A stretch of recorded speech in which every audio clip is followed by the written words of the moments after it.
सिमरो अंगद दुख निकंद गुरु अमरदास हृदय नित त्याऊं हृदय श्री गुरु रामदास गुण गुरु अर्जन बिघ्नन के नाशक बिघ्नन श्री हर गोबिंद सुमत पर श्री हरि राय नमो कर जोरी नमो श्री हर कृष्ण मनाओ गुरु तेग बहादुर परम कृपाला परम श्री गुरु गोबिंद सिंह बेसा तारो तारा पर पुन पुन सीसा पुन पुन बंदो बार बार जगदीशा एक ओंकार सतगुरु ते प्रसाद सच वाहिगुरु जी की फतेह है विघ्न विनाशन वाहिगुरु जी की फतेह है दोहरा अब करो चढ़ाई दर्शन करो बहुर मैं आई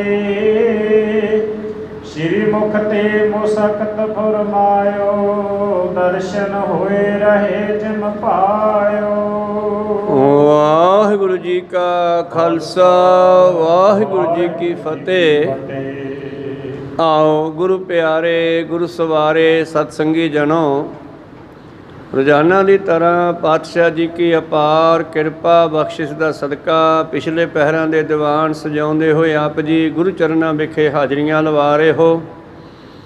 आओ लड़ीवार इतिहास की कथा विचार नाल जुड़ना करिए जी। आपां पिछले दिनी विचारां सरवण कर रहे सी। धन धन श्री गुरु गोबिंद सिंह जी हजूर साहब नंदैड़ विखे विराजमान हैं। कई दिन बहादुर शाह भी इत्थे रहा। पिछले दिनी सतगुरां दे नाल हिंदू धर्म के उपर अनेकां तरह दीयां विचार चर्चावां होईयां। धन गुरु गोबिंद सिंह जी ने बहादुर शाह की तसल्ली कराई भी दोने ही गलत है। जे हिंदू गलत है तो तुसीं भी गलत हो। जे वो पत्थरां दीयां मूर्तियां पूजदे आ तुसीं पत्थरां दीयां कबरां पूजदे हो। पर असीं अकाल नूं मनण वाले हां। असीं दोने ही रद्द कर दिते हन। तो उस तो बाद कई दिन रुकण तो बाद बहादुर शाह फिर आग्या मंगदा है कि महाराज मैनू आग्या दिओ। जे महाराज ने किरपा की तो फिर तुहाडे दर्शन करांगा। सतगुरां ने इस नूं आग्या दित्ती। अगे कथा चलदी है सतगुरां दे अलोप होण दा कारण बहाना की बनदा है। आओ आरंभ करिए। उस तो पहलां गुरु चरनां विच लवाइए हाजरियां। गुरु का बख्शिया फतेह दा नारा करिए बुलंद गज के आखिए जी वाहिगुरु जी का खालसा वाहिगुरु जी की फतेह। दोहरा अब करो चढ़ाई दर्शन करो बहुर मैं आई। तो सारियां विचार चर्चा करन तो बाद बहादुर शाह नमस्कार करके कहना जी हुण फिर आग्या बख्शो मैं चढ़ाई करा भाव मैं चाले पावां। जो दखन के देश विच होर राजे रहिंदे हन उन्हां नूं भी जाके अपने अंडर करना है। तो पातशाह जी आग्या दिंदे हन। श्री मुख ते मुसकत फुरमायो दर्शन होए रहे जिम पायो। धन गुरु गोबिंद सिंह महाराज जी मुस्कुराउंदे होए बख्शिश करदे हन। ठीक है भाई जिवें परमेश्वर नूं भावेगा दर्शन हो जाणगे जी। करना हो विचरो दक्षिण देश कर लीजै अनुसार असीस। जा भाई जा तू जा विचर अपने दक्षिण देश दे विच ते राजियां नूं अपने अनुसार अपने अंडर करना करो जी। दिल्ली के तख्त सुहावा हो ਅਰਬ ਲਾਲਗ ਰਾਜ ਕਮਾਵਹੁ। ਫੇਰ ਤੂੰ ਆਪਣੇ ਦਿੱਲੀ ਦੇ ਤਖਤ ਤੇ ਬੈਠ ਕੇ ਜਿੰਨੀ ਕੁ ਪਰਮੇਸ਼ਰ ਨੇ ਤੈਨੂੰ ਉਮਰ ਬਖਸ਼ੀ ਆ ਉਹਨਾਂ ਕੁ ਰਾਜ ਭੋਗ ਲੈ। ਉਠਿਓ ਬੰਦਨਾ ਕਰ ਤਬ ਸ਼ਾਹੂ, ਸਿਰੇ ਪਾਉ ਦੀਨਾ ਗੁਰ ਤਾਹੂ। ਤੋ ਬਹਾਦਰ ਸ਼ਾਹ ਆਗਿਆ ਲੈ ਕੇ ਨਮਸਕਾਰ ਕਰਕੇ ਮੱਥਾ ਟੇਕ ਕੇ ਖੜਾ ਹੋਇਆ। ਸਤਿਗੁਰਾਂ ਨੇ ਆਪਣੇ ਖਜ਼ਾਨੇ ਵਿੱਚੋਂ ਸੁੰਦਰ ਦੁਸ਼ਾਲੇ ਦਾ ਇੱਕ ਸਿਰੋਂ ਪਾਓ ਇਸ ਨੂੰ ਬਖਸ਼ਿਸ਼ ਕੀਤਾ ਹੈ ਜੀ। ਅਪਰ ਨਮੋ ਕਰ ਸੰਗ ਸਿਧਾਰੇ, ਸਿਫਤ ਉਚਰਤੇ ਸਿਵਰ ਪਧਾਰੇ। ਬਾਕੀ ਇਹਦੇ ਸੰਗੀ ਸਾਥੀ ਵਜ਼ੀਰ ਮਲਾਣੇ ਕਾਜੀ ਉਲਮਾਓ ਆਦਿ ਜੋ ਇਹਦੇ ਨਾਲ ਆਏ ਸਨ, ਉਹਨਾਂ ਨੇ ਵੀ ਸਤਿਗੁਰਾਂ ਨੂੰ ਉੱਠ ਕੇ ਨਮਸਕਾਰ ਕੀਤੀ ਤੇ ਸਤਿਗੁਰਾਂ ਦੀਆਂ ਸਿਫਤਾਂ ਕਰਦੇ ਹੋਏ ਨਾਲ ਚੱਲ ਪਏ ਜੀ। ਇਸ ਬਿਤਾਏ ਪ੍ਰਾਤੀ ਛੱਡ ਗਇਓ, ਦੱਖਣ ਦੇਸ਼ ਵਿਚਰਤੋ ਪਇਓ। ਸਤਿਗੁਰਾਂ ਦੇ ਕੋਲੋਂ ਆਗਿਆ ਲੈ ਕੇ ਬਹਾਦਰ ਸ਼ਾਹ ਆਪਣੇ ਪੜਾਅ ਤੇ ਆਪਣੇ ਤੰਬੂ ਵਿੱਚ ਆ ਗਿਆ ਹੈ। ਗੁਰੂ ਪਿਆਰਿਓ, ਰਾਤ ਇਹਨੇ ਕੱਟੀ ਆ, ਦੂਜਾ ਦਿਨ ਚੜ੍ਹਦਿਆਂ ਇਹਨਾਂ ਨੇ ਤਿਆਰੀ ਬਜਾਈ ਆ, ਆਪਣੀਆਂ ਸਵਾਰੀਆਂ ਘੋੜੇ ਉਠਾ ਦੀ ਤਿਆਰੀ ਕੀਤੇ ਤੇ ਚੱਲ ਪਏ ਜੀ। ਅਬ ਚਲ ਨਗਰ ਗੁਰੂ ਥਿਰ ਰਹੇ, ਕਰਨ ਪਿਆਨ ਬੈਕੁੰਠੇ ਚਹੇ। ਧੰਨ ਗੁਰੂ ਗੋਬਿੰਦ ਸਿੰਘ ਜੀ ਮਹਾਰਾਜ ਆਪਣਾ ਬੈਕੁੰਠ ਜਾਣ ਦਾ, ਅਲੋਪ ਹੋਣ ਦਾ ਸਮਾਂ ਨੇੜੇ ਜਾਣ ਕਰਕੇ ਆਉਣ ਵਾਲੇ ਸਮੇਂ ਲਈ ਤਿਆਰੀਆਂ ਕਰ ਰਹੇ ਹਨ ਔਰ ਸਤਿਗੁਰੂ ਪਾਤਸ਼ਾਹ ਹਜ਼ੂਰ ਸਾਹਿਬ ਹੀ ਬਿਰਾਜਮਾਨ ਹਨ। ਦੋਹਰਾ ਇਸ ਪ੍ਰਕਾਰ ਸ੍ਰੀ ਸਤਿਗੁਰੂ ਕੀਤਕ ਦਿਵਸ ਬਿਤਾਏ, ਦੋਏ ਸਮੈ ਮਹਿ ਖਾਲਸਾ ਆਵੈ ਦਰਸ਼ਨ ਪਾਏ। ਹੁਣ ਸਮਾਂ ਬਤੀਤ ਹੁੰਦਾ ਜਾ ਰਿਹਾ। ਮੇਰੇ ਪ੍ਰੀਤਮ ਜੀ ਰੋਜ਼ਾਨਾ ਦੀਵਾਨ ਸਜਾਉਂਦੇ ਹਨ। ਦੋਨੇ ਸਮੇਂ ਸਿੱਖ ਸੰਗਤਾਂ ਖਾਲਸਾ ਪੰਥ ਸਤਿਗੁਰਾਂ ਦੇ ਦਰਸ਼ਨ ਕਰਦੇ ਹਨ, ਚਰਨ ਪਰਸਦੇ ਹਨ। ਚੌਪਈ ਤਾਉ ਦਿਸ ਲਗਹਿ ਦੀਵਾਨ ਵਿਸਾਲਾ, ਗੁਰਬਾਣੀ ਧੁਨ ਸੁਨਤ ਰਸਾਲਾ। ਔਰ ਗੁਰੂ ਪਿਆਰਿਓ, ਹੁਣ ਚੌਂ ਦਿਸ ਸਤਿਗੁਰਾਂ ਦੇ ਚਾਰ ਛਪੇਰੇ ਸਿੱਖ ਸੰਗਤਾਂ ਸੱਜ ਜਾਂਦੀਆਂ ਹੈ। ਵਿਚਾਰ ਆਪਣਾ ਵਿਸ਼ਾਲ ਵੱਡਾ ਦੀਵਾਨ ਸਜਦਾ ਹੈ ਔਰ ਦੀਵਾਨ ਦੇ ਵਿੱਚ ਕਥਾ ਕੀਰਤਨ ਵਿਚਾਰਾਂ ਹੁੰਦੀਆਂ ਹਨ। ਵਸਤਰ ਸ਼ਸਤਰ ਕੋ ਅੰਗ ਸਜਾਵਹਿ, ਸ਼੍ਰੀ ਗੋਬਿੰਦ ਸਿੰਘ ਬੀਚ ਸੁਹਾਵਹਿ। ਔਰ ਧੰਨ ਗੁਰੂ ਗੋਬਿੰਦ ਸਿੰਘ ਜੀ ਮਹਾਰਾਜ ਦੀਵਾਨ ਦੇ ਵਿੱਚ ਸੋਹਣੇ ਤਖਤ ਦੇ ਉੱਪਰ ਸ਼ਸਤਰ ਵਸਤਰ ਪਹਿਨ ਕਰਕੇ ਸ਼ੋਭਦੇ ਹਨ, ਸੁਭਾਏ ਮਾਨ ਹੁੰਦੇ ਹਨ। ਜਿਮ ਜਛਨ ਮਹਿ ਥਿਰ ਕੁਬੇਰ, ਦੀਤ ਕਾਮਣਾ ਸਭਨ ਬਡੇਰ। ਜਿਵੇਂ ਜੱਛਾਂ ਦੇ ਵਿੱਚ ਕੁਬੇਰ ਖਜ਼ਾਨਿਆਂ ਦਾ ਮਾਲਕ, ਦੇਵਤਿਆਂ ਦੇ ਵਿੱਚ ਜਿਵੇਂ ਖਜ਼ਾਨਿਆਂ ਦਾ ਮਾਲਕ ਕੁਬੇਰ ਬੈਠਾ ਹੋਵੇ ਤੇ ਸਭ ਨੂੰ ਖਜ਼ਾਨੇ ਬਖਸ਼ਦਾ, ਉਸੇ ਤਰ੍ਹਾਂ ਮੇਰੇ ਪ੍ਰੀਤਮ ਤਾਂ ਕੁਬੇਰ ਦੇ ਵੀ ਮਾਲਕ ਹੈ। ਆਪ ਜੀ ਨੂੰ ਪਤਾ ਹੈ ਨਾ, ਜਦੋਂ ਮੇਰੇ ਪ੍ਰੀਤਮ ਜੀ ਰਾਮਿਆਣੇ ਦੀ ਧਰਤੀ ਤੇ ਉਤਰੇ ਤੇ ਬਰਾੜਾ ਨੇ ਤਨਖਾਹਾਂ ਮੰਗੀਆਂ ਤੇ ਪਾਤਸ਼ਾਹ ਕਹਿੰਦੇ ਕੋਈ ਗੱਲ ਨਹੀਂ, ਕਿਤੇ ਦੀਵਾਨ ਸਜਣਗੇ, ਸੰਗਤਾਂ ਆਉਣਗੀਆਂ, ਦੇ ਦਿਆਂਗੇ। ਮਾਇਆ ਕਹਿੰਦੇ ਇੱਥੇ ਹੀ ਦਿਓ, ਇਦੋਂ ਗਾਂ ਤਾਂ ਫਿਰ ਭਾਗੋ ਕੀ ਧਰਤੀ ਆ ਜਾਂਦੀ ਆ। ਤੇ ਪਾਤਸ਼ਾਹ ਜੀ ਨੇ ਇੱਕ ਤੀਰ ਕੱਢ ਕੇ ਆਕਾਸ਼ਾਂ ਨੂੰ ਛੱਡਿਆ। ਥੋੜ੍ਹੀ ਦੇਰ ਬਾਅਦ ਕੀ ਦੇਖਦੇ ਆ, ਸਾਹਮਣੇ ਇੱਕ ਮਨੁੱਖ ਤੁਰਿਆ ਆਉਂਦਾ ਖੱਚਰਾਂ ਲੈ ਕੇ, ਤੇ ਖੱਚਰਾਂ ਲਿਆ ਕਰਕੇ ਤੇ ਆ ਕੇ ਸਾਹਮਣੇ ਹੱਥ ਬੰਨ੍ਹ ਕਹਿੰਦਾ, ਮਹਾਰਾਜ ਧੰਨਵਾਦ, ਆਜ਼ਾਦ ਕੀਤਾ ਤੁਸੀਂ, ਆ ਆਪਣਾ ਜਿਹੜਾ ਖਜ਼ਾਨਾ ਹੈ ਇਹ ਪ੍ਰਾਪਤ ਕਰ ਲਓ, ਮੈਂ ਕਾਫੀ ਸਮੇਂ ਤੋਂ ਲਈ ਫਿਰਦਾ ਹਾਂ। ਮਗਰੋਂ ਸਿੱਖਾਂ ਨੇ ਪੁੱਛਿਆ, ਜੀ ਇਹ ਚਾਂਚਾ ਖੱਚਰਾਂ ਵਾਲਾ ਕੌਣ ਸੀ? ਕਹਿੰਦੇ ਕੁਬੇਰ ਸੀ, ਖਜ਼ਾਨਿਆਂ ਦਾ ਮਾਲਕ। ਭਾਈ ਤੁਹਾਨੂੰ ਤਨਖਾਹਾਂ ਦੇਣ ਵਾਸਤੇ ਸੱਦਿਆ ਸੀ। ਖੈਰ ਬਚਿਆ ਖਜ਼ਾਨਾ ਉੱਥੇ ਹੀ ਨੱਪ ਦਿੱਤਾ। ਮਗਰੋਂ ਕੁਝ ਬਰਾੜਾ ਨੇ ਥਾਂ ਪੱਟ ਕੇ ਲੱਭਣਾ ਚਾਹਿਆ ਪਰ ਲੱਭਿਆ ਨਹੀਂ, ਕਿੱਧਰ ਨੂੰ ਗਿਆ। ਆਮ ਲੋਕਾਂ ਦਾ ਖਿਆਲ ਹੈ ਸੋਨਾ ਧਰਤੀ ਵਿੱਚ ਤੁਰ ਜਾਂਦਾ, ਪਰ ਪਾਤਸ਼ਾਹ ਜੀ ਦੇ ਕੌਤਕ ਹਨ। ਖੈਰ ਮਨੋਬਿਰਤੀਆਂ ਉੱਥੇ ਰੱਖੀਏ। ਸਤਿਗੁਰੂ ਪਾਤਸ਼ਾਹ ਇਉਂ ਸੰਗਤਾਂ ਵਿੱਚ ਸੁਭਾਏ ਮਾਨ ਹਨ। ਜਿਵੇਂ ਕੁਬੇਰ ਲੋਕਾਂ ਨੂੰ ਮਾਇਆ ਬਖਸ਼ਦਾ, ਇਸੇ ਤਰ੍ਹਾਂ ਮੇਰੇ ਪ੍ਰੀਤਮ ਜੀ ਤਾਂ ਸਭ ਕੁਝ ਬਖਸ਼ਦੇ ਆ। ਸਾਚੇ ਸਾਹਿਬਾ ਕਿਆ ਨਾਹੀ ਘਰ ਤੇਰਾ, ਘਰ ਤਾਂ ਤੇਰਾ ਸਭ ਕੁਛ ਹੈ, ਜਿਸ ਦੇ ਸੋ ਪਾਵੇ ਤੂੰ ਸਦਾ ਸਿਫਤ ਸਲਾਹਾ ਤੇਰੀ, ਨਾਮ ਮਨ ਵਸਾਵੇ। ਦੇ ਮਹਾਵਾਕ ਅਨੁਸਾਰ ਸੁਭਾਏਮਾਨ ਹਨ।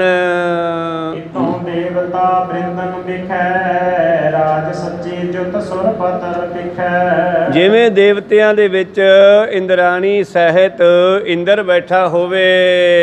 ਬੋਲਨ ਸਭਾ ਮੈਂ ਕੈ ਰਘੁਬੀਰਾ ਧਰ ਕਟ ਖੜਗ ਹਾਥ ਧਨ ਤੀਰਾ। ਇਉਂ ਮੇਰੇ ਪ੍ਰੀਤਮ ਜੀ ਦੀਆਂ ਕੁਝ ਉਦਾਹਰਨਾਂ ਦੇ ਕੇ ਸਿਫਤ ਕਰਦੇ ਆ ਕਵੀ ਜੀ। ਸੁਭਾਏਮਾਨ ਉਹਨਾਂ ਦੀ ਸੁੰਦਰਤਾ ਦੱਸਣ ਦੀ ਕੋਸ਼ਿਸ਼ ਕਰਦੇ ਆ, ਪਰ ਫਿਰ ਵੀ ਪੂਰੀ ਦੱਸੀ ਨਹੀਂ ਜਾਂਦੀ।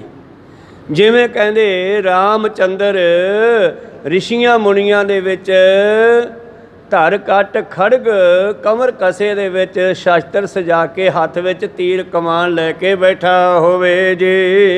ਐ ਜਾਦਵ ਕੁੰਜਨ ਕੇ ਸਹਿਤ ਫਿਰੇ ਛਾਇਆ ਮਗਨ ਸੁੰਦਰ ਮਹਿਤ। ਸ਼ਿਆਮ ਘਣ, ਸ਼ਿਆਮ ਘਣ ਸ਼ਿਆਮ ਹੁੰਦਾ, ਕਾਲਾ ਘਣ ਹੁੰਦਾ ਬੱਦਲ। ਤੋ ਕ੍ਰਿਸ਼ਨ ਦੇ ਦੋ ਰੂਪ ਦੱਸੇ ਗਏ ਆ ਗੁਰੂ ਪਿਆਰਿਓ। ਇੱਕ ਰੂਪ ਤਾਂ ਕ੍ਰਿਸ਼ਨ ਦਾ ਬਹੁਤ ਸੁੰਦਰ ਗੋਰਾ ਵਿਖਾਇਆ ਗਿਆ, ਤੇ ਜਿਹੜੇ ਕ੍ਰਿਸ਼ਨ ਦੀ ਪੂਜਾ ਕਰਦੇ ਆ ਉਹਨਾਂ ਕੋਲੇ ਕ੍ਰਿਸ਼ਨ ਦਾ ਜਮਾਂ ਕਾਲਾ ਰੂਪ ਵੀ ਹੁੰਦਾ। ਇਹ ਬੜੇ ਸਾਇੰਟੀਫਿਕ ਇਸ਼ਾਰੇ ਹਨ ਗੁਰੂ ਪਿਆਰਿਓ। ਹੁਣ ਕ੍ਰਿਸ਼ਨ ਤਾਂ ਇੱਕੋ ਹੀ ਆ, ਉਹਦੇ ਦੋ ਰੂਪ ਕਿਉਂ ਦਿਖਾਏ ਗਏ ਆ, ਕਾਲਾ ਤੇ ਗੋਰਾ? ਕ੍ਰਿਸ਼ਨ ਅਸਲ ਦੇ ਵਿੱਚ ਬਾਣੀ ਦੇ ਵਿੱਚੋਂ ਪੜ੍ਹੀਏ ਤਾਂ ਇਹ ਕ੍ਰਿਸ਼ਨ ਸਰਬ ਦੇਵਾ ਦੇਵ ਦੇਵਾ ਤੇ ਆਤਮਾ ਆਤਮਿਕ ਸ੍ਰੀ ਵਾਸਵ ਦੇਵਸ ਹੈ। ਜੇ ਕੋਈ ਜਾਣੈ ਭਿਓ ਨਾਨਕ ਤਾਕਾ ਦਾਸ ਹੈ ਸੋਈ ਨਿਰੰਜਨ ਦਿਓ। ਜੇ ਕੋਈ ਇਸ ਭੇਤ ਨੂੰ ਜਾਣ ਲਵੇ ਕਿ ਸਾਡੇ ਸਾਰਿਆਂ ਦੇ ਵਿੱਚ ਕ੍ਰਿਸ਼ਨ ਵਸਦਾ ਹੈ, ਇਹ ਕ੍ਰਿਸ਼ਨ ਸਰਬ ਦੇਵਾ ਦੇਵ ਦੇਵਾ ਤੇ ਆਤਮਾ, ਸਾਡੀਆਂ ਆਤਮਾਵਾਂ ਜਿਹੜੀਆਂ ਹਨ ਉਹ ਉਸੇ ਪਰਮੇਸ਼ਰ ਸਰੂਪ ਕ੍ਰਿਸ਼ਨ ਦੀਆਂ ਹੀ ਰੂਹਾਂ ਹਨ। ਇਹ ਕਾਲਾ ਤੇ ਗੋਰੇ ਰੰਗ ਦਾ ਅਰਥ ਕੀ ਹੈ? ਜਿਹੜਾ ਤੁਸੀਂ ਸਵਾਸ ਲੈਂਦੇ ਹੋ ਆਕਸੀਜਨ, ਗੁਰੂ ਪਿਆਰਿਓ ਇਹ ਚਿੱਟੀ ਹੈ, ਤੇ ਜਿਹੜੀ ਵਾਪਸ ਖੜਦੇ ਹੋ ਉਹ ਕਾਰਬਨ ਡਾਈਆਕਸਾਈਡ ਕਾਲੀ ਹੈ। ਤਾਂ ਇਹ ਕ੍ਰਿਸ਼ਨ ਸਰਬ ਦੇਵਾ ਦੇਵ ਦੇਵਾ ਤੇ ਆਤਮਾ ਆਤਮ ਸ੍ਰੀ ਵਾਸਵ ਦੇਵਸ ਹੈ। ਵਾਸਨਾ ਭਾਵ ਸਵਾਸ ਦੀ ਗੱਲ ਹੈ, ਕਿਉਂਕਿ ਕ੍ਰਿਸ਼ਨ ਦਾ ਅਰਥ ਦੂਸਰਾ ਹੈ ਧਰਤੀ ਦੇ ਵਿੱਚੋਂ ਕੁਝ ਕੱਢਣਾ। ਕ੍ਰਿਸ਼ੀ, ਕ੍ਰਿਸ਼ੀ ਕਿਹਨੂੰ ਕਹਿੰਦੇ ਆ ਭਲਾ? ਕਿਸਾਨ ਨੂੰ। ਤੇ ਕਿਸਾਨ ਕੀ ਕਰਦਾ ਹੈ? ਧਰਤੀ ਵਿੱਚ ਬੀਜ ਪਾ ਕੇ ਵਿੱਚੋਂ ਫਸਲਾਂ ਕੱਢਦਾ ਹੈ। ਤੇ ਸਵਾਸ ਦਾ ਕੀ ਕੰਮ ਹੈ? ਉਹ ਸਾਡੇ ਅੰਦਰ ਜਾਂਦਾ ਹੈ, ਅੰਦਰੋਂ ਗੰਦੀ ਹਵਾ ਕਾਰਬਨ ਡਾਈਆਕਸਾਈਡ ਵਗੈਰਾ ਬਾਹਰ ਕੱਢਦਾ ਹੈ, ਤੇ ਇਸ ਤਰ੍ਹਾਂ ਸਾਡਾ ਜੀਵਨ ਚਾਲੂ ਰਹਿੰਦਾ ਹੈ। ਤਾਂ ਕ੍ਰਿਸ਼ਨ ਸਾਡੇ ਸਵਾਸ ਦਾ ਨਾਮ ਵੀ ਹੈ। ਕਹੋ ਸਤਿਨਾਮ। ਪਾਤਸ਼ਾਹ ਜੀ ਨੇ ਇਹ ਬਚਨ ਸੰਸਕ੍ਰਿਤੀ ਦੇ ਵਿੱਚ ਬਖਸ਼ਿਸ਼ ਕੀਤੇ ਹਨ। ਤਾਂ ਸਤਿਗੁਰੂ ਪਾਤਸ਼ਾਹ ਜੀ ਇੱਥੇ ਬਖਸ਼ਿਸ਼ ਕਰਦੇ ਹਨ। ਚਲੋ ਭਾਈ ਸਾਹਿਬ ਜੀ ਇੱਥੇ ਮਹਿਮਾ ਕਰਦੇ ਹਨ ਸਤਿਗੁਰਾਂ ਦੀ। ਜਿਵੇਂ ਕੈ ਜਾਦਵ ਕੁੰਜਨ ਕੇ ਸਹਿਤ ਤੇਰੇ ਛਾਇਆ ਮਗਨ ਸੁੰਦਰ ਮਹਿਤ। ਮਹਿਤ ਹੁੰਦਾ ਵੱਡੇ, ਸੁੰਦਰ ਹੁੰਦੇ ਆ ਬੜੇ ਸੋਹਣੇ, ਬੜੇ ਸੋਹਣੇ। ਸ਼ਿਆਮ ਘਣ, ਉਹ ਸ਼ਿਆਮ ਸੁੰਦਰ ਕ੍ਰਿਸ਼ਨ ਜੀ ਜਿਵੇਂ ਯਾਦਵਾਂ ਦੇ ਵਿੱਚ ਸ਼ੋਭਦੇ ਹਨ, ਐਸੇ ਖਾਲਸਾ ਪੰਥ ਵਿੱਚ ਮੇਰੇ ਪ੍ਰੀਤਮ ਕਲਗੀਧਰ ਪਾਤਸ਼ਾਹ ਸੁਭਾਏਮਾਨ ਹਨ।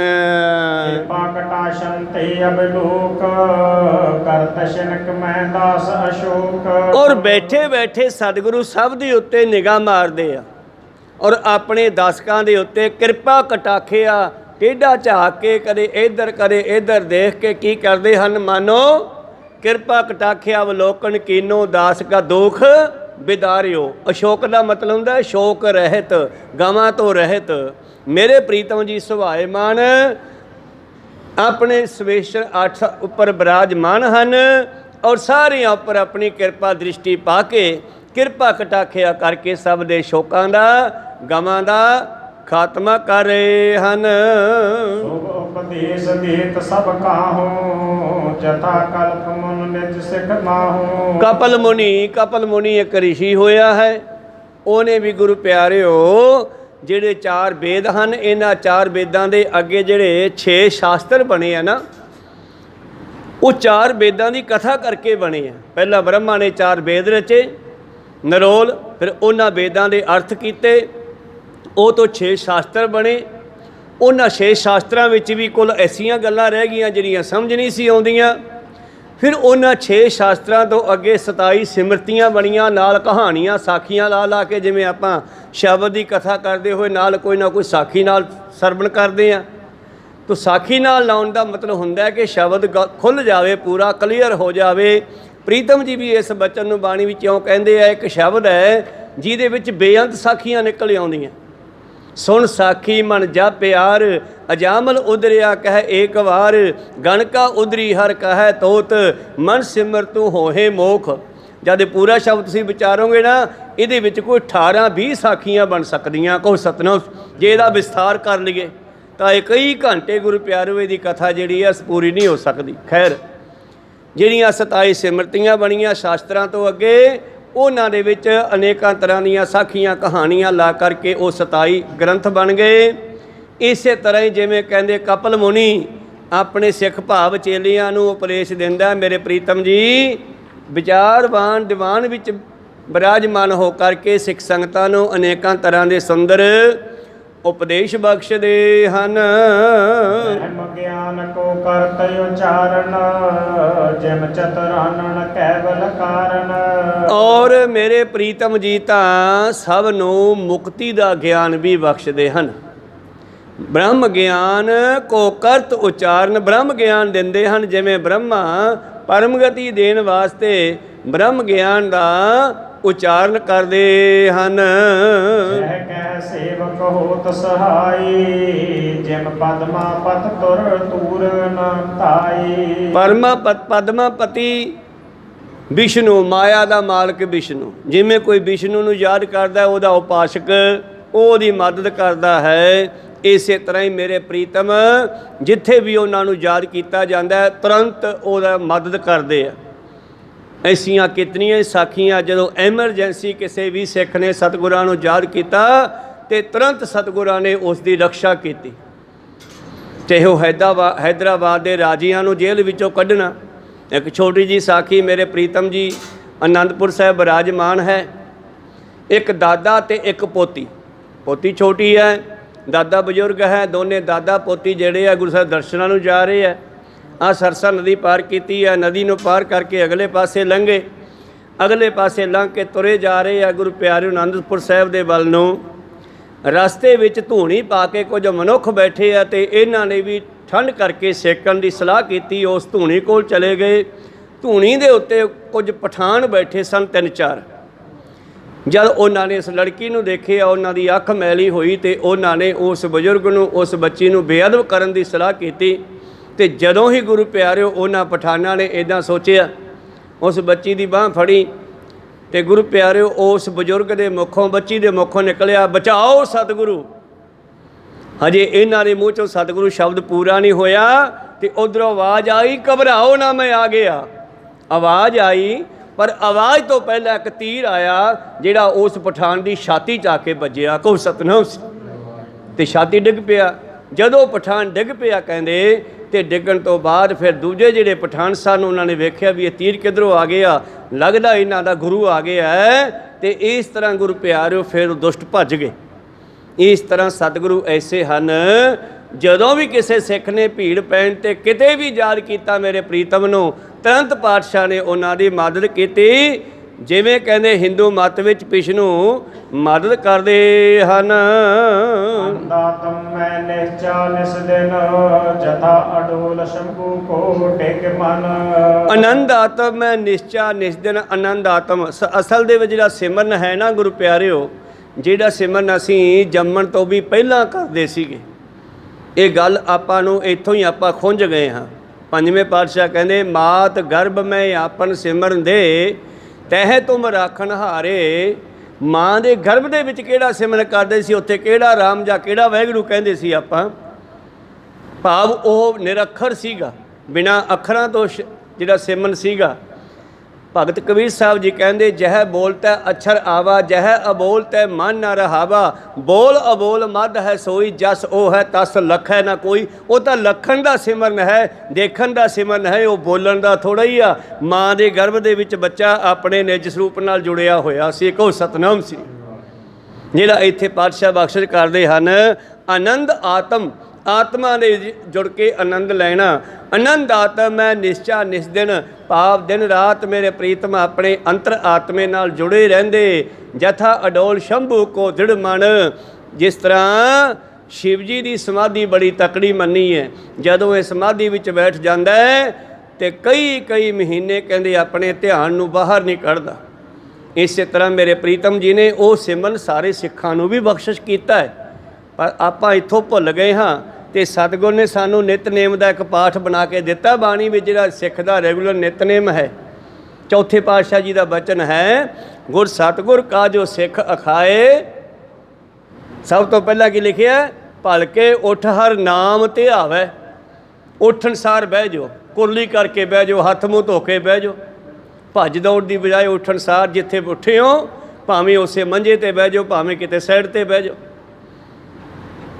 ਸ਼ੁਰੂਆਤ ਇਹ ਕੀਤੀ ਆ ਆਪਾਂ, ਸ਼ੁਰੂਆਤ ਛੱਡ ਕੇ ਤੁਰੰਤ ਹੀ ਇੱਧਰ ਉੱਧਰ ਭੱਜ ਦੌੜ ਸ਼ੁਰੂ ਕਰਤੀ। ਪਾਤਸ਼ਾਹ ਕਹਿੰਦੇ ਉਸ ਵੇਲੇ ਕੁਝ ਆਲਸ ਹੁੰਦੀ ਹੈ, ਕੁਝ ਸੁਚੇਤਪਣਾ ਹੁੰਦਾ ਹੈ। ਜਿਹੜਾ ਉਸ ਵੇਲੇ ਸਿਮਰਨ ਹੁੰਦਾ ਨਾ, ਉਹ ਫਿਰ ਦਿਨ ਚੜ੍ਹੇ ਨਹੀਂ ਹੋ ਸਕਦਾ। ਗੁਰ ਸਤਿਗੁਰ ਕਾ ਜੋ ਸਿੱਖ ਅਖਾਏ, ਸੋ ਭਲਕੇ ਉੱਠ ਹਰ ਨਾਮ ਧਿਆਵੈ। ਫਿਰ ਉਦਮ ਕਰੇ ਭਲਕੇ ਪ੍ਰਭਾਤੀ, ਇਸ਼ਨਾਨ ਕਰੇ ਅੰਮ੍ਰਿਤਸਰ ਨਹਾਵੇ। ਫਿਰ ਦੁਨੀਆ ਉੱਠ ਖੜੀ ਹੈ, ਰੌਲਾ ਰੱਪਾ ਚੱਲ ਪਿਆ। ਫਿਰ ਚੜ੍ਹੇ ਦਿਵਸ ਗੁਰਬਾਣੀ ਗਾਵੇ, ਫਿਰ ਉੱਚੀ ਨਿਤਨੇਮ ਕਰ ਲਓ। ਕੋ ਸਤਨਾਮ। ਜੋ ਸਾਰੇ ਸੁੱਤੇ ਪਏ ਨਾ, ਉਦੋਂ ਨਿਜ ਸਰੂਪ ਨਾਲ ਜੁੜ ਜਾਓ, ਆਪਣੇ ਅੰਤਰਾਤਮੇ ਨਾਲ ਜੁੜ ਜਾਓ। ਤੇ ਜਦੋਂ ਸਾਰੇ ਉੱਠ ਖੜੇ, ਫਿਰ ਤੁਸੀਂ ਵੀ ਇਸ਼ਨਾਨ ਪਾਣੀ ਕਰਕੇ ਤੇ ਨਿਤਨੇਮ ਕਰ ਲਓ, ਬਾਣੀ ਪੜ੍ਹ ਲਓ। ਚੜ੍ਹੇ ਦਿਵਸ ਗੁਰਬਾਣੀ ਗਾਵੇ, ਫਿਰ ਬਹਿੰਦੀਆਂ ਉੱਠਦਿਆਂ ਹਰ ਨਾਮ ਤੇ ਆਵੇ। ਸਤਿਗੁਰੂ ਪਾਤਸ਼ਾਹ ਕਹਿੰਦੇ ਇਹੋ ਜਿਹਾ ਸਿੱਖ ਮੈਨੂੰ ਬੜਾ ਚੰਗਾ ਲੱਗਦਾ ਹੈ, ਜੋ ਆਪ ਜਪੈ ਅਵਰਹ ਨਾਮ ਜਪਾਵੇ। ਖੈਰ ਮਨੋਬਿਰਤੀਆਂ ਉੱਥੇ ਰੱਖੀਏ, ਆਨੰਦ ਆਤਮਾ ਦੇ ਵਿੱਚ ਮੇਰੇ ਪ੍ਰੀਤਮ ਜੀ ਜੁੜੇ ਰਹਿੰਦੇ, ਅਡੋਲ ਸਮਾਧੀ ਦੇ ਵਿੱਚ। ਕਵਿਤਾ ਕਰਨ ਚੈਤ ਸਮਬਿਆਸਾ, ਰਚੇ ਗ੍ਰੰਥੇ ਵਰਨੇ ਇਤਿਹਾਸਾ। ਤੇ ਜੇ ਪਾਤਸ਼ਾਹ ਜੀ ਦਾ ਗਿਆਨ ਵਾਲਾ ਪਾਸਾ ਵੇਖੀਏ ਤੇ ਉਹਨਾਂ ਨੇ ਗੁਰਬਾਣੀ ਦੀ ਰਚਨਾ ਇਤਨੀ ਕੀਤੀ ਆ ਜਿਹਦਾ ਅੰਤ ਕੋਈ ਨਹੀਂ ਹੈ। ਕਵਿਤਾ ਤੋਂ ਭਾਵ ਗੁਰਬਾਣੀ, ਜਿਵੇਂ ਜਾਪ ਸਾਹਿਬ ਦਾ ਉਚਾਰਨ ਕੀਤਾ, ਰਚਨ ਦੇ ਵਿੱਚ ਬਹੁਤ ਵਧੀਆ ਰਚਨਾ ਸਤਿਗੁਰੂ ਕਰਦੇ ਆ। ਜਿਵੇਂ ਬਿਆਸ ਰਿਸ਼ੀ ਨੇ, ਇਸ ਨੇ ਵੀ 4 ਗ੍ਰੰਥਾਂ ਦਾ, ਇਹਨਾਂ ਆਪਣੇ ਜਿਹੜੇ ਚਾਰੇ ਹਿੰਦੂ ਮਤ ਦੇ ਗ੍ਰੰਥ ਹਨ ਵੱਡੇ, ਇਹਨਾਂ ਗ੍ਰੰਥਾਂ ਦਾ ਉਲਥਾ ਕੀਤਾ ਗੁਰੂ ਪਿਆਰਿਓ। ਜਿਵੇਂ ਬਿਆਸਾ ਰਿਸ਼ੀ ਜੇ ਗੁਰੂ ਪਿਆਰਿਓ ਇਤਿਹਾਸ ਰਚਨਾ ਕੀਤਾ, ਉਸੇ ਤਰ੍ਹਾਂ ਮੇਰੇ ਪ੍ਰੀਤਮ ਜੀ ਨੇ ਬੇਅੰਤ ਗੁਰਬਾਣੀ ਤੇ ਇਤਿਹਾਸ ਰਚਨਾ ਕੀਤਾ। ਧਨ ਵਿਦਿਆ ਮਹਿ ਪ੍ਰੀਤ ਨਿਵਾਹੀ, ਜਿਵੇਂ ਅਰਜਨ ਸਗਰੀ ਬੈ ਮਾਹੀ। ਜੇ ਸ਼ਾਸਤਰਾਂ ਵਾਲੇ ਪਾਸਿਓਂ ਵੇਖੀਏ, ਧਨੁ ਵਿਦਿਆ ਭਾਵ ਤੀਰ ਕਮਾਨ ਦਾ ਨਿਸ਼ਾਨਾ ਇਹਨਾਂ ਦੇ ਬਚਪਨ ਤੋਂ ਹੀ ਅਭਿਆਸ ਚੱਲ ਪਿਆ ਸੀਗਾ। ਛੋਟੇ ਹੁੰਦਿਆਂ ਹੀ ਸ਼ਾਸਤਰਾਂ ਦੇ ਬੜੇ ਸ਼ੌਕੀਨ ਸਨ। ਇੱਕ ਦਿਨ ਕੋਈ ਬੱਚਾ ਗਲੇਲ ਬਣਾ ਕੇ ਲਿਆਇਆ, ਇਹਨਾਂ ਨੇ ਵੇਖੀ, ਕਹਿੰਦੇ ਉਹ ਇਹ ਕੀ ਆ? ਇਹ ਗਲੇਲ ਆ। ਕਹਿੰਦੇ ਚਲਾ ਕੇ ਵਿਖਾ। ਉਹਨੇ ਚਲਾ ਕੇ ਵਿਖਾਈ, ਕਹਿੰਦੇ ਤਾਂ ਮੈਨੂੰ ਦੇ ਦੇ, ਤੂੰ ਹੋਰ ਬਣਾ ਕੇ ਲਿਆਈ। ਫਿਰ ਗਲੇਲ ਦੇ ਨਿਸ਼ਾਨੇ ਲਾਉਣੇ ਸ਼ੁਰੂ ਕਰਤੇ। ਬੀਬੀਆਂ ਪਟਨਾ ਸਾਹਿਬ ਵਾਲੇ ਗੁਰੂ ਘਰ ਦੇ ਵਿੱਚੋਂ ਖੂਹੀ ਤੋਂ ਪਾਣੀ ਲੈਣ ਆਉਂਦੀਆਂ, ਇਹਨਾਂ ਨੇ ਹੌਲੀ ਹੌਲੀ ਨਿਸ਼ਾਨੇ ਵਿੰਨਣੇ ਸ਼ੁਰੂ ਕਰਤੇ। ਨਿਸ਼ਾਨੇ 'ਤੇ ਲਾਉਣਾ ਸ਼ੁਰੂ ਕੀਤਾ। ਕਈ ਵਾਰੀ ਘੜਿਆਂ ਦੇ ਮਾਰਨਾ ਗਲੇਲਾ, ਕੱਚੀ ਮਿੱਟੀ ਨੂੰ ਸੁਕਾ ਕੇ ਗਲੇਲੇ ਬਣਾ ਕੇ ਘੜੇ ਫੁੱਟ ਜਾਣੇ, ਲਾਂਭੇ ਮਿਲਣੇ। ਗੁਰੂ ਪਿਆਰਿਓ, ਸਮਾਂ ਬਤੀਤ ਹੁੰਦਾ ਗਿਆ। ਇੱਕ ਦਿਨ ਪਟਨੇ ਦੇ ਇਲਾਕੇ ਦਾ ਸੂਬੇਦਾਰ ਹਾਥੀ 'ਤੇ ਬੈਠਾ ਕਿਧਰੇ ਜਾ ਰਿਹਾ ਮੁਗਲ, ਤੇ ਮੂਹਰੇ ਉਸ ਦੇ ਸਿਪਾਹੀ ਜਾ ਰਹੇ ਆ, ਰਸਤਾ ਸਾਫ਼ ਕਰਦੇ, ਪਾਸੇ ਬੱਚਿਆਂ ਨੂੰ ਸਭ ਨੂੰ ਪਾਸੇ ਕਰਦੇ ਹੋਏ ਜਾ ਰਹੇ ਆ। ਧੰਨ ਗੁਰੂ ਗੋਬਿੰਦ ਸਿੰਘ ਜੀ ਵੀ ਬਚਪਨ ਦੇ ਵਿੱਚ ਬੱਚਿਆਂ ਨਾਲ, ਆਪਣੇ ਸਾਥੀਆਂ ਨਾਲ ਖੇਡ ਰਹੇ ਆ। ਗਲੇਲਾ ਸਾਰਿਆਂ ਦੇ ਕੋਲੇ ਆ। ਸਾਰੇ ਗੁਰੂ ਪਿਆਰਿਓ ਸਲਾਮ ਕਰ ਰਹੇ ਆ ਉਸ ਨਵਾਬ ਨੂੰ, ਉਸ ਸੂਬੇਦਾਰ ਨੂੰ ਜੋ ਹਾਥੀ 'ਤੇ ਬੈਠਾ। ਪਰ ਧੰਨ ਗੁਰੂ ਗੋਬਿੰਦ ਸਿੰਘ ਜੀ ਆਪਣੇ ਸਾਥੀਆਂ ਨੂੰ ਕਹਿੰਦੇ, ਆਪਾਂ ਕੋਈ ਨਮਸਕਾਰ ਨਹੀਂ ਕਰਨੀ ਇਹਨੂੰ, ਆਪਾਂ ਇਹਦਾ ਮੂੰਹ ਚੜਾਵਾਂਗੇ ਸ਼ਰਾਰਤ ਨਾਲ। ਤਾਂ ਗੁਰੂ ਪਿਆਰਿਓ ਮੂੰਹ ਚੜਾਉਣ ਲੱਗੇ ਬੱਚੇ ਸਾਰੇ, ਪਰ ਇਹਨਾਂ ਨੇ ਸਾਈਡ 'ਤੇ ਹੋ ਕੇ ਐਸਾ ਗਲੇਲਾ ਬਿੰਨਿਆ, ਸੂਬੇਦਾਰ ਦੀ ਪੁੜਪੜੀ 'ਤੇ ਮਾਰਿਆ, ਇੱਥੇ ਅੱਖ ਦੇ ਉੱਤੇ ਜਾ ਵੱਜਿਆ। ਫੜੋ ਇਹਨਾਂ ਨੂੰ, ਕੌਣ ਆ ਇਹ? ਉਹ ਸਿਪਾਹੀ ਕਹਿੰਦੇ ਜੀ ਬੱਚੇ ਆ, ਕੁਦਰਤੀ ਲੱਗ ਗਿਆ ਹੋਣਾ। ਕਹੋ ਸਤਨਾਮ। ਪਰ ਲਾਇਆ ਜਾਣ ਕੇ ਸੀ ਨਿਸ਼ਾਨਾ ਬਿੰਨ ਕੇ। ਤੋ ਖੈਰ ਮਨੋਬਿਰਤੀਆਂ ਉੱਥੇ ਰੱਖੀਏ। ਮੇਰੇ ਪ੍ਰੀਤਮ ਜੀ ਨੇ ਫਿਰ ਗਲੇਲੇ ਤੋਂ ਬਾਅਦ ਫਿਰ ਜਦੋਂ ਬੀਬੀਆਂ ਨੇ ਲਾਂਭੇ ਦੇਣੇ, ਤੇ ਮਾਤਾ ਨੇ ਕਿਹਾ ਚਲੋ ਕੋਈ ਗੱਲ ਨਹੀਂ, ਮਿੱਟੀ ਦੇ ਘੜੇ ਟੁੱਟ ਜਾਂਦੇ ਨਾ, ਤੁਸੀਂ ਆਹ ਤਾਂਬੇ ਦੀਆਂ ਗਾਗਰਾਂ ਲੈ ਲਓ ਸਾਰੇ ਜਣੇ, ਇਹ ਨਾ ਪਾਣੀ ਲੈ ਜਾਇਆ ਕਰੋ। ਹੁਣ ਗਾਗਰਾਂ ਫੁੱਟਦੀਆਂ ਤਾਂ ਨਹੀਂ, ਬਿੰਗੀਆਂ ਹੋ ਜਾਂਦੀਆਂ। ਤੇ ਹੁਣ ਇਹਨਾਂ ਨੇ ਤੀਰ ਕਮਾਨ ਲੈ ਲਿਆ, ਤੇ ਇੱਕ ਦਿਨ ਤੀਰ ਮਾਰਿਆ ਤੇ ਗਾਗਰ ਦੇ ਵਿੱਚ ਦੀ ਲੰਘਦਾ ਹੋਇਆ ਅੰਦਰ ਟੱਪ ਗਿਆ। ਪਾਣੀ ਚੌਣ ਲੱਗੇ ਆ। ਉਹ ਵਿਚਾਰੀ ਬੀਬੀ, ਮੁਗਲਾਂ ਦੀ ਬੀਬੀ ਸੀ, ਮੁਗਲਾਂ ਨਹੀਂ ਸੀ ਕੋਈ, ਤੇ ਉਹ ਲਿਆ ਕੇ ਤੇ ਗਾਗਰ ਧਰਤੀ ਮੂਹਰੇ, ਮਾਤਾ ਦੇ ਬੇਬੇ ਹਾਲ ਹੈ ਭੰਨਤੀ, ਆ ਵੀ ਭੰਨਤੀ। ਫੜ ਲਿਆ, ਕਿਉਂ ਲਾਲ ਤੂੰ ਐਂ ਕਿਉਂ ਕਰਦਾ? ਉਹ ਮਾਤਾ ਜੀ ਮੈਂ ਤਾਂ ਸੱਪ ਦੇ ਮਾਰਿਆ ਦੇ ਵਿੱਚ ਸੱਪ ਸੀਗਾ। ਕਹੋ ਸਤਨ, ਸੱਪ ਸੀਗਾ? ਉਹ ਗਾਗਰ ਦੇ ਵਿੱਚ ਜਦ ਵੇਖਿਆ ਤੇ ਵਾਕਈ ਅੰਦਰ ਸੱਪ ਦੀ ਸਰੀ ਵਿੱਚ ਤੀਰ ਖੁੱਭਿਆ ਪਿਆ। ਕਹੋ ਸਤਨਾਮ ਸੀ। ਖੈਰ ਐਸੇ ਉਹਨਾਂ ਦੇ ਬਚਪਨ ਦੇ ਕੌਤਕ ਹੈ ਪਟਨਾ ਸਾਹਿਬ ਦੇ। ਤਾਂ ਇਸ ਤਰ੍ਹਾਂ ਪਾਤਸ਼ਾਹ ਜੀ ਦੀ ਧਨੂ ਵਿੱਦਿਆ, ਤੀਰ ਕਮਾਨ ਦੀ ਵਿੱਦਿਆ ਉਹ ਵੀ ਕਮਾਲ ਦੀ ਹੈ। ਅਰਜਨ ਦਾ ਵੀ ਨਿਸ਼ਾਨਾ ਓਨਾ ਨਹੀਂ ਹੋਣਾ ਜਿੰਨਾ ਮੇਰੇ ਪ੍ਰੀਤਮ ਦਾ ਹੈ। ਏਕ ਬਿਨ ਕੋ ਦਾਨ ਕਨੇਰੇ ਮੁਕਤਾ ਹੀਰੇ ਚੀਰ ਅਛੇਰੇ। ਦਾਨੀ ਬਹੁਤ ਵੱਡੇ ਵੱਡੇ ਹੋਏ ਹੋਣਗੇ ਬਲਰਾਜੇ ਵਰਗੇ, ਪਰ ਮੇਰੇ ਪ੍ਰੀਤਮ ਦਾਨੀ ਦਾਨ ਦੇਣ 'ਚ ਸਭ ਤੋਂ ਵੱਡੇ ਹਨ। ਇਹਨਾਂ ਨੇ ਤਾਂ ਖਾਲਸਾ ਪੰਥ ਨੂੰ 4 ਸਾਹਿਬਜ਼ਾਦਿਆਂ ਦਾ ਦਾਨ ਵੀ ਕਰ ਦਿੱਤਾ। ਕਹੋ ਸਤਨਾਮ। ਖਾਲਸਾ ਪੰਥ ਸਜਾਉਣ ਵਾਸਤੇ ਭਾਰਤ ਵਰਸ਼ ਵਿੱਚ 4 ਸਾਹਿਬਜ਼ਾਦੇ ਵੀ ਦਾਨ ਕਰ ਦਿੱਤੇ, ਸ਼ਹੀਦ ਕਰਵਾ ਦਿੱਤੇ। ਪੰਥ ਵਸੇ ਮੈਂ ਉਜਣਾ ਮਨ ਚਾਉ ਕਨੇਰਾ, इन पुत्रन के शीस पर वार दिए सुत चार, चार मुँह तो क्या हुआ जीवत कई हजार। सतगुरु पातशाह रोजाना पौंटा साहिब की नदी के किनारे ते बैठ के कवितावां सुनते आ, समा देंदे आ सारे कवियां नूं। कोई गरीब है, कोई छोटा, कोई बड़ा, सब नूं। एक बड़ा ही गरीब जिहा कवि आके बैठा सामने, पिछले कई दिनों तो बैठ रहा है। तो एक दिन पातशाह कहते हाँ बई तू सुना कुछ। वो कवि हथ बन के खड़ा होया, नमस्कार करके मत्था टेक के सामने आ गया। कहने बई तू की सुनावेगा। वो सुनाउण दी बजाय मुक्के चलाउण लग पिया हवा दे विच, कदे इधरों कदे इधरों कदे इधरों। दूजे कवि हसन लग पे भी करी की जाना। कहंदा ठहरो ठहरो, पहला मैं इस कंगाली नूं इस गरीबी नूं दस दियां बई हुण तू इत्थे खड़ नहीं सकदी, हुण मैं वड्डे दाते दे चरनां विच आ गया हाँ, मैनूं इहदे नाल दो हत्थ कर लैण दिओ। तां गुरु प्यारिओ हंसराज कवि उसका नाम है। कुछ समा इदां उसने एक्शन कीते ते मुड़ के उसने सतगुरां दी सिफतां विच कविता सुनाई। ते कवितावां सुनाउण तो बाद मेरे प्रीतम जी कहंदे भी ऐदां करो, इस कवि नूं एक हाथी लिया के दिओ। कोई सतनाम सी। ते कवि गुरु प्यारिओ बेचारा विराग च आ गया। कहन लग्या रोंदा क्यों है? महाराज मैं तो आपदी रोटी मसा कमाउणा, हाथी नूं कित्थों खवाऊंगा। वो कहंदे इहदे खाण दा इंतजाम भी करांगे। खजानची नूं कहंदे भी अपने खजाने च माया किन्नी क पई आ।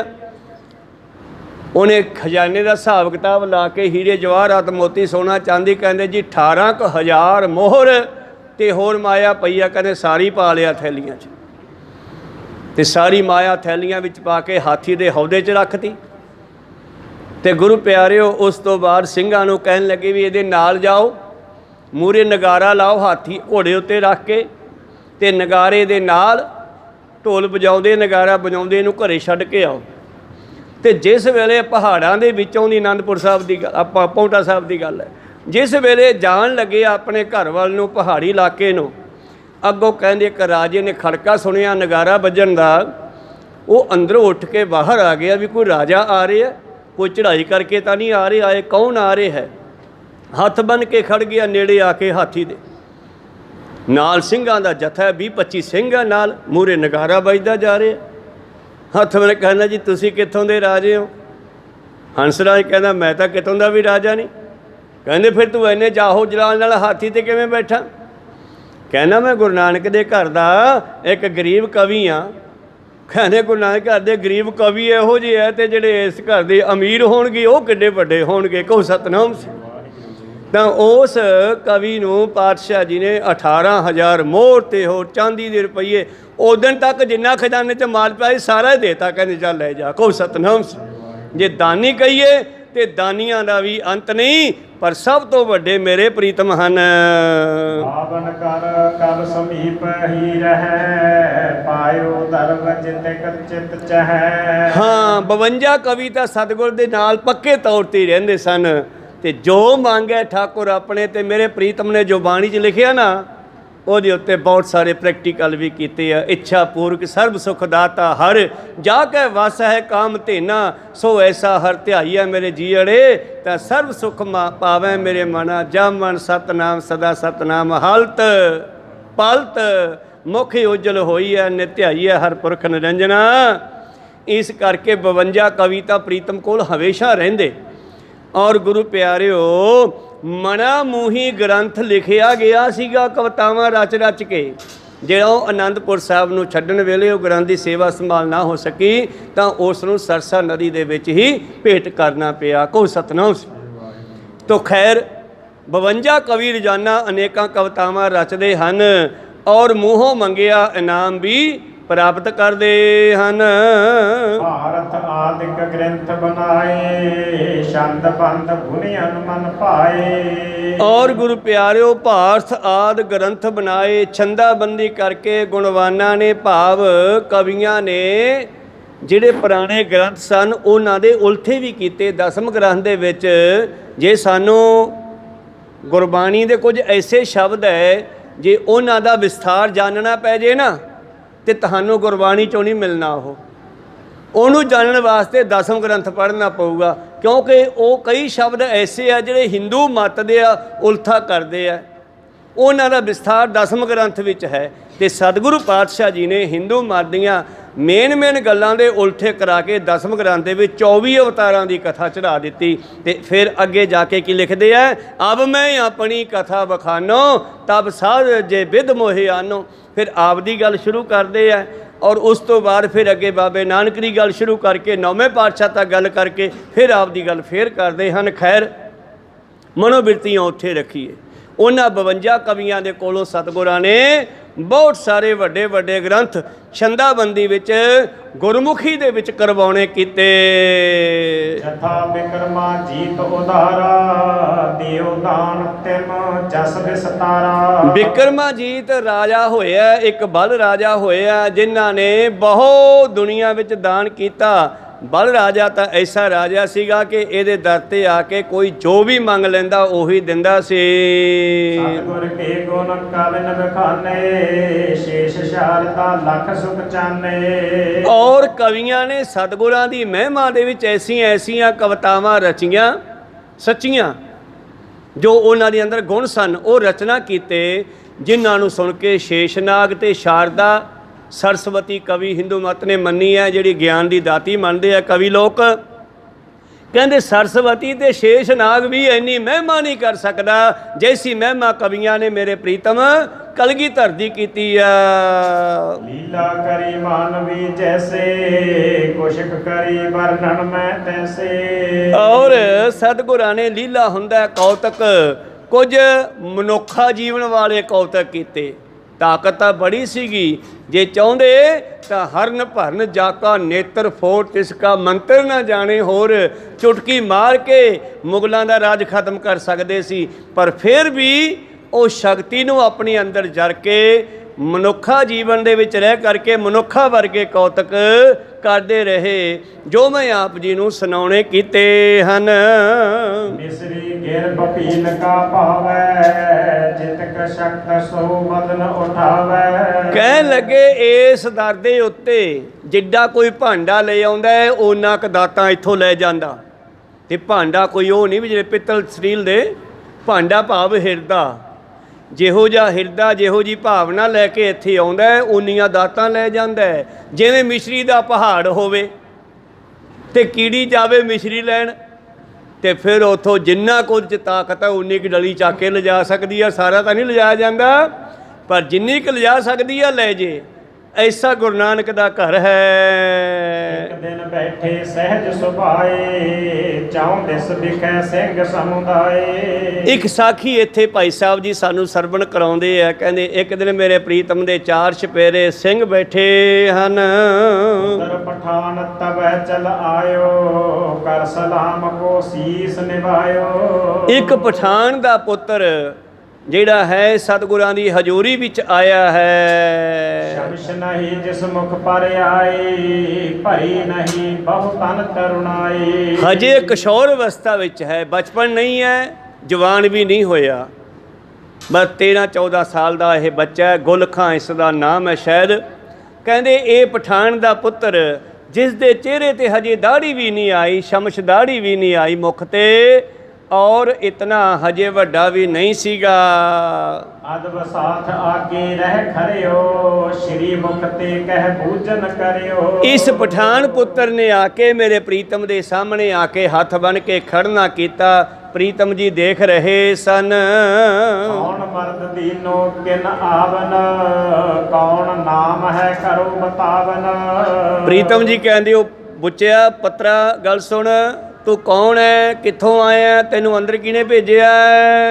ਕੌਣ ਦੇਸ ਕਿਸ ਪੁਰ ਘਰ ਤੋਰੇ, ਕੌਣ ਮਨੋਰਥ ਕੋ ਉਰ ਲੋਰੇ। ਕਿਹੜਾ ਇਲਾਕਾ ਹੈ ਤੇਰਾ, ਕਿੱਥੋਂ ਆਇਆ, ਘਰ ਕਿੱਥੇ ਆ ਤੇਰਾ, ਇੱਥੇ ਸਾਡੇ ਕੋਲ ਕਿਵੇਂ ਆਇਆ, ਕੀ ਮਨੋਰਥ ਹੈ? ਕੌਣ ਨਾਮ ਹੈ ਪਿਤਾ ਪਿਤਾਮਾ, ਕਹੋ ਪ੍ਰਸੰਗ ਕੈਸੇ ਤਜ ਧਾਮਾ। ਤੇਰਾ ਪਿਤਾ ਤੇਰਾ ਦਾਦਾ ਪੜਦਾਦਾ ਕੌਣ ਹੈ? ਤੂੰ ਘਰ ਛੱਡ ਕੇ ਸਾਡੇ ਮਗਰ ਇੰਨੀ ਦੂਰ ਹਜੂਰ ਸਾਹਿਬ ਨੰਦੇੜ ਕਿਵੇਂ ਆਇਆ? ਸੁਨ ਪਠਾਨ ਕੇ ਪੂਤ ਉਚਾਰਾ, ਹੁਤੋ ਪੈਦ ਖਾਂ ਦਾਦ ਹਮਾਰਾ। ਕਿ ਉਹ ਪਠਾਨ ਪੁੱਤਰ ਕਹਿੰਦਾ ਜੀ ਮੇਰਾ ਦਾਦਾ ਸੀ ਪੈਂਦੇ ਖਾਨ, ਤੇ ਹਰਗੋਬਿੰਦ ਸਾਹਿਬ ਦਾ ਦਾਦਾ ਸੀਗਾ ਹਰਗੋਬਿੰਦ ਸਾਹਿਬ ਕੋ ਸਤਨਾਮ ਸੀ। ਤਾਂ ਇਹ ਬੱਚਾ ਕਹਿਣ ਲੱਗਿਆ ਜੀ ਮੇਰਾ ਦਾਦਾ ਪੈਂਦੇ ਖਾਨ, ਮੈਂ ਉਹਦਾ ਪੁੱਤਰ ਹਾਂ। ਨਾਮ ਪਦਰ ਕੋ ਸੰਦੇ ਖਾਨਾ, ਗੁਲ ਖਾਂ ਮੇਰੋ ਨਾਮ ਮਖਾਨਾ। ਤੇ ਮੇਰੇ ਪਿਤਾ ਦਾ ਨਾਮ ਸੰਧਾ ਖਾਨ ਹੈ ਤੇ ਮੇਰਾ ਨਾਮ ਗੁਲ ਖਾਨ ਹੈ। ਮਰਦ ਪਠਾਨ ਆਪ ਪਹਿਚਾਨੋ, ਦੇਸ਼ ਨਗਰ ਘਰ ਦੂਰ ਮਹਾਨੋ। ਬਸ ਬਾਕੀ ਤੁਸੀਂ ਪਹਿਚਾਨ ਲਓ, ਇਹ ਮੇਰਾ ਦੇਸ਼ ਹੈ, ਇਹ ਮੇਰਾ ਇਲਾਕਾ ਹੈ, ਮੈਂ ਪਠਾਨ ਮਰਦ ਹਾਂ, ਪਠਾਨ ਦਾ ਪੁੱਤਰ ਹਾਂ। ਬਾਬੇ ਬੀਚ ਜਲੰਧਰ ਜ਼ਾਹਿਰ, ਛੋਟਾ ਮੀਰ ਗ੍ਰਾਮ ਤਿਸ ਠਾਹਰ। ਤੇਰਾ ਇਲਾਕਾ ਕਿਹੜਾ ਜੀ? ਜਲੰਧਰ ਦੇ ਵਿੱਚ ਛੋਟਾ ਮੀਰਪੁਰ। ਇਹ ਪਠਾਨ ਖਾਂ ਜਿਹੜਾ, ਜਿਸ ਪਠਾਨ ਨੂੰ ਪਾਤਸ਼ਾਹ ਨੇ ਬੜੀਆਂ ਦਾਤਾਂ ਬਖਸ਼ੀਆਂ ਸੀਗੀਆਂ ਤੇ ਅਖੀਰ ਬਾਅਦ ਪਿੱਛੇ ਬੇਈਮਾਨ ਹੋ ਗਿਆ ਸੀਗਾ, ਤਾਂ ਉਹ ਪਠਾਨ ਪੈਂਦੇ ਖਾਨ ਦਾ ਇਹ ਪੋਤਰਾ ਹੈ। ਗੁਰੂ ਪਿਆਰਿਓ, ਕਹਿਣ ਲੱਗਿਆ ਦੁਆਬੇ ਦੇ ਵਿੱਚ ਜਲੰਧਰ ਦੇ ਕੋਲ ਛੋਟਾ ਮੀਰਪੁਰ ਸਾਡਾ ਪਿੰਡ ਹੈ। ਚਿਰੰਕਾਲ ਚਾਕਰ ਪਾਤਸ਼ਾਹੀ, ਲੈ ਕਰ ਦਰਬ ਗੁਜਰ ਨਿਰਵਾਹੀ। ਲੰਮਾ ਸਮਾਂ ਅਸੀਂ ਰਾਜੇ ਦੇ ਰਾਜ ਵਿੱਚ ਨੌਕਰੀ ਕਰਕੇ ਸਮਾਂ ਗੁਜ਼ਾਰਿਆ ਹੈ। ਜਨਨੀ ਕਹਿ ਕਰ ਮੋਹ ਸਖਾਇਓ, ਸਭ ਰਾਵਰ ਕੋ ਭੇਦ ਬਤਾਇਓ। ਤੇ ਸਾਡੇ ਕੋਲੇ ਕਿਵੇਂ ਆ ਗਿਆ ਤੂੰ? ਕਹਿਣ ਲੱਗਿਆ ਜੀ ਮੈਨੂੰ ਮੇਰੀ ਮਾਤਾ ਨੇ ਭੇਜਿਆ ਹੈ, ਮੈਨੂੰ ਸਾਰੀ ਗੱਲ ਦੱਸੀ ਆ ਤੇ ਆਪ ਜੀ ਦੇ ਕੋਲ ਭੇਜਣਾ ਕੀਤਾ ਹੈ। ਦਿਲ ਜਮਾਲ ਭਾਵ ਦਰਸ਼ਨ ਕਰਵੇ, ਸਰਬ ਗੁਨਾਹ ਸੀਗਰ ਪਰ ਹਰਵੇ। ਤੇ ਮਹਾਰਾਜ ਤੁਹਾਡੇ ਦਰਸ਼ਨ ਕਰਕੇ ਤਾਂ ਦਿਲ ਆਨੰਦ ਹੋ ਗਿਆ, ਜਮਾਲ ਭਾਵ ਨੂਰ ਆ ਜਾਣਾ। ਕਹਿੰਦਾ ਅੰਦਰ ਆਨੰਦ ਹੋ ਗਿਆ ਮੇਰੇ ਤੁਹਾਡੇ ਦਰਸ਼ਨ ਕਰਕੇ। ਭਇਓ ਪਾਕ ਮੈਂ ਲਹਿਓ ਦਿਦਾਰਾ, ਤੁਮ ਪੀਰਨ ਕੇ ਪੀਰ ਉਦਾਰਾ। ਮੈਨੂੰ ਮੇਰੀ ਮਾਤਾ ਨੇ ਭੇਜਿਆ ਵੀ ਜਾ ਤੂੰ ਵੀ ਦਰਸ਼ਨ ਕਰਕੇ ਆ, ਤੇ ਮੈਂ ਆਪ ਜੀ ਦੇ ਦਰਸ਼ਨਾਂ ਲਈ ਲਾ ਗਿਆ। ਮਹਾਰਾਜ ਤੁਹਾਡੇ ਦਰਸ਼ਨ ਕਰਕੇ ਤਾਂ ਬੜਾ ਹੀ ਦਿਲ ਹਿਰਦਾ ਸਾਫ਼ ਪਵਿੱਤਰ ਹੋ ਗਿਆ ਹੈ। ਤੁਸੀਂ ਤਾਂ ਪੀਰਾਂ ਦੇ ਪੀਰ ਹੋ, ਸ਼ਾਂਤੀ ਆ ਗਈ ਆ। ਸਤਿਗੁਰੂ ਖਾਨ ਸਮਸ਼ਾਨ ਸਨਮਾਨਾ, ਕਹਿਓ ਸਮੀਪ ਬਿਠਾਵਨ ਖਾਨਾ। ਅੱਛਾ ਅੱਛਾ, ਉਰੇ ਆ ਜਾ, ਮੇਰੇ ਕੋਲ ਆ ਜਾ। ਉਸ ਬੱਚੇ ਨੂੰ ਕੋਲ ਸੱਦ ਲਿਆ ਪਾਤਸ਼ਾਹ ਜੀ ਨੇ, ਆਪਣੇ ਕੋਲ ਬਿਠਾ ਲਿਆ, ਕਹਿੰਦੇ ਇੱਥੇ ਬੈਠ ਮੇਰੇ ਕੋਲ। ਆਵਨ ਕਰੋ ਹਮੇਸ਼ ਇਥਾਈ, ਦਰਸ਼ਹੁ ਪਰਸੋਂ ਜਿਵੇਂ ਉਰ ਪਾਈ। ਤੂੰ ਬੇਫਿਕਰ ਹੋ ਕੇ ਰੋਜ਼ ਆਇਆ ਕਰ ਮੇਰੇ ਕੋਲ। 10ਵੇਂ ਪਾਤਸ਼ਾਹ ਨੂੰ ਕਹਿੰਦੇ ਗੁਲਖਾਂ ਪਠਾਨ ਨੂੰ, ਪੈਂਦੇ ਖਾਂ ਦੇ ਪੋਤਰੇ ਨੂੰ, ਪੁੱਤਰਾ ਤੂੰ ਰੋਜ਼ ਆਇਆ ਕਰ ਮੇਰੇ ਕੋਲ ਬੇਫਿਕਰ ਹੋ ਕੇ। ਬੈਠਿਓ ਚੰਦਰ ਘਟੀ ਲਗ ਖਾਨ, ਬਹੁਰ ਉਠਿਓ ਧਰ ਮਸਤਕ ਪਾਨ। ਔਰ 4 ਘੜੀਆਂ ਉਹ ਬੱਚਾ ਸਤਿਗੁਰਾਂ ਕੋਲੇ ਬੈਠਾ ਤੇ ਫਿਰ ਕਹਿੰਦਾ ਚੰਗਾ ਜੀ ਮੈਂ ਜਾਵਾਂ, ਮੱਥਾ ਟੇਕਦਾ, ਨਮਸਕਾਰ ਕਰਕੇ ਖੜਾ ਹੋਇਆ ਹੈ ਜੀ। ਝੁਕ ਸਲਾਮ ਕੀਨੇ ਹੋਏ ਖਰੇ, ਗਗਨ ਬਿਲੋਕਿਓ ਕਰੁਣਾ ਧਰੇ। ਪਠਾਨਾਂ ਦੀ ਤਰ੍ਹਾਂ ਇਸਨੇ ਵਾਲੇਕਮ ਸਲਾਮ ਸਲਾਮਾ ਲੇਕਮ ਕੀਤੀ ਆ, ਫਿਰ ਹੱਥ ਬੰਨ ਕੇ ਉੱਪਰ ਦੇਖਿਆ, ਸਤਿਗੁਰਾਂ ਦੇ ਖੁੱਲੇ ਦਰਸ਼ਨ ਕੀਤੇ। ਪੰਜ ਅਸਰਫੀ ਬਖਸ਼ਣ ਕੀਨ, ਲੈ ਕਰ ਗੁਲਖਾਂ ਹਰਿਓ ਪੀਨ। ਔਰ ਬਾਬਾ ਜੀ ਨੇ ਖੀਸੇ 'ਚ ਹੱਥ ਮਾਰਿਆ ਤੇ 5 ਮੋਹਰਾਂ ਕੱਢ ਕੇ ਗੁਲਖਾਂ ਨੂੰ ਦੇ ਦਿੱਤੀਆਂ। ਕਹਿੰਦੇ ਚੰਗਾ ਪੁੱਤਰ ਜਾ, ਫਿਰ ਕੱਲ ਨੂੰ ਵੀ ਆ ਜੀ। ਹੁਣ ਚੱਲ ਗਇਓ ਆਪਣੇ ਥਾਨਾ, ਜਨਨੀ ਸੰਗ ਪ੍ਰਸੰਗ ਬਖਾਨਾ। ਫਿਰ ਆਪਣੀ ਮਾਤਾ ਕੋਲ ਚਲਿਆ ਗਿਆ, ਜਿੱਥੇ ਵੀ ਕਿਤੇ ਠਹਿਰੇ ਹੋਏ ਸੀਗੇ। ਮਾਂ ਨੂੰ ਸਾਰੀ ਜਾ ਕੇ ਗੱਲ ਦੱਸੀ, ਪਾਤਸ਼ਾਹ ਜੀ ਦੀ ਦਿਲ ਦਰਿਆ ਦੀਆਂ ਗੱਲਾਂ ਕੀਤੀਆਂ, ਹੋਰ ਜੋ ਗੱਲਾਂ ਉੱਥੇ ਕੀਤੀਆਂ ਉਹ ਦਸੀਆਂ। ਅੱਗੇ ਹੋਰ ਕੀ ਗੱਲਾਂ ਬਾਤਾਂ ਹੋਈਆਂ, ਮਾਂ ਨੇ ਬੱਚੇ ਨੂੰ ਕੀ ਸਮਝਾਇਆ ਸੀ, ਪਰ ਗੁਰੂ ਸਾਹਿਬ ਨੇ ਉਹਦੇ ਕੋਲੋਂ ਕੀ ਕਰਵਾਇਆ, ਇਹ ਆਪਾਂ ਅਗਲੇ ਦੀਵਾਨਾਂ ਵੀ ਸਰਵਣ ਕਰਾਂਗੇ। ਬੋਲਦਿਆਂ ਨੇਕਾਂ ਅੱਖਰ ਬਾਅਦ ਘਾਟ ਹੋ ਜਾਂਦੇ। ਸਿੱਖ ਸੰਗਤਾਂ ਤੇ ਸਤਿਗੁਰੂ ਬਖਸ਼ਣ ਜੋਗ ਹੈ, ਬਖਸ਼ ਲੈਣਾ ਜੀ। ਸਮਾਪਤੀ ਕਰੀਏ। हे अच्युत हे पार ब्रह्म अविनाशी अग, हे पूरन हे सर्व मैं, हे संगी हे निरंकार, हे निर्गुण सब, हे गोविंद हे गुण निधान, हे अपरंपर हर हरे, हे संत कै सदा संग, हे ठाकुर हों दासरो, नानक दीजै नाम दान, आए प्रभ शरणागति, एक अखर हर मन बसत, एक ओंकारा सतगुरु, प्रकाशत होए। वाहिगुरु जी की फतेह है, विनाशन सोए। एक ओंकारा सतगुरु, प्रसाद सच होए। वाहिगुरु जी की फतेह है, विनाशन सोए। वाहिगुरु जी का खालसा, वाहिगुरु जी की फतेह। बहुत बहुत